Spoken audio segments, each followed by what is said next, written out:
we're going to give this to you in a way that you can really hear it. We'll give it to you softly and easily, but we so want all of you to hear this relative to the subject of the people that you care about making their transition.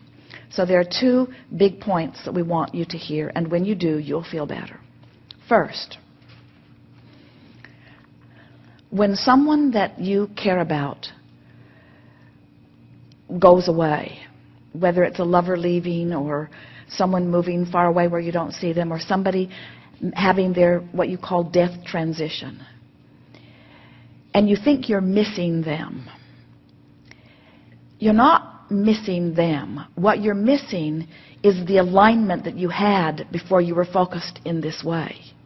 In other words, grief is not sadness that your father or mother died or are dying. Grief is the missing of who you are.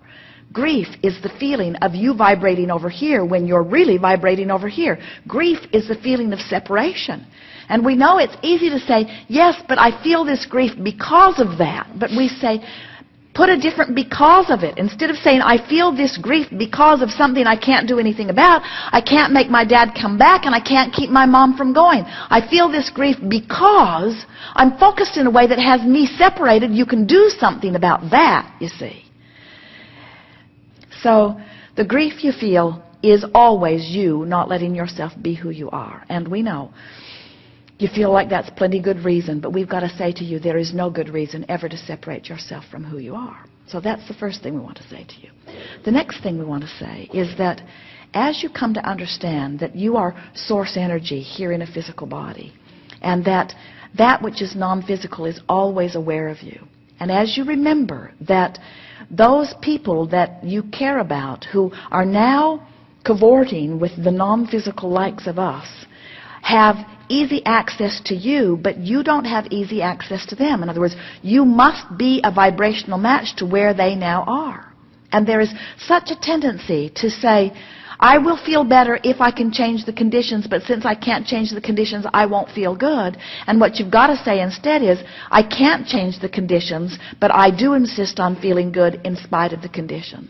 Which means you have to care more about how you feel than how others around you feel. In other words, there are a lot of people that don't think you should be celebrating your parents' reemergence into pure positive energy. There are a lot of people who don't think that it's a wonderful thing that in one fell swoop they have let go of all resistance and they are now coming full into who all that they have lived has caused them to become.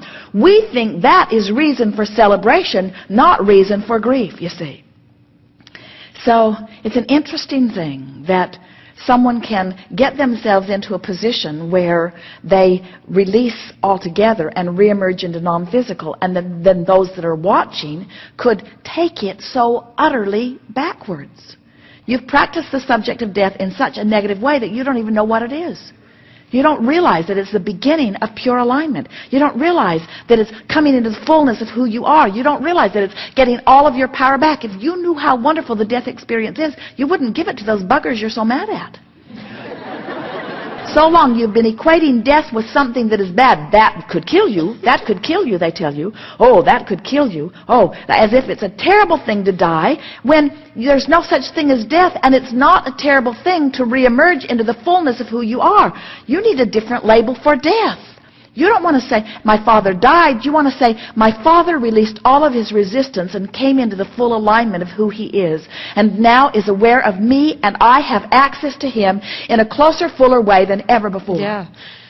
You hit it right on the nose, because my follow-up question was the idea, I'm not married and I don't have any children, and the idea of being alone, you know, without my parents was a scary thought to me. But I'm an adult. I shouldn't be afraid of that, you know. After Esther's parents died, Esther started introducing them to people as, we're Jerry and Esther, we're both orphans. To try to make fun of that. In other words, that was a little levity that didn't go over very well. You're still sort of hung up on that death thing, aren't you? Here's the thing that we really want you to hear, and it's what we said before, but you couldn't hear it, but now you can. You're not afraid of being alone without your parents. Focusing the way you have has made you alone without your source. In other words, it's the diminishment of your connection with who you are that is this empty feeling, not the loss of your parents.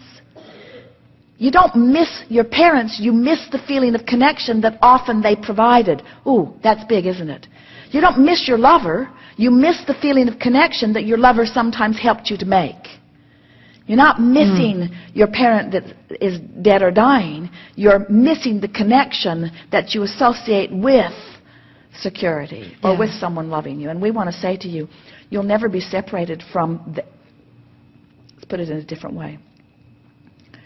The source within you will never stop focusing upon you and will never not be there for you and will never cease to call you toward it. But sometimes you can fixate on things that don't let you go. But you'll get over it, because it's not natural for you to feel that way. And while all this hubbub over all of this is sort of insisting that you keep focusing there, so you're more out of whack than you've been in a long, long, long, long time. You're more out of whack now than you've ever been in your life because of all of this, you see.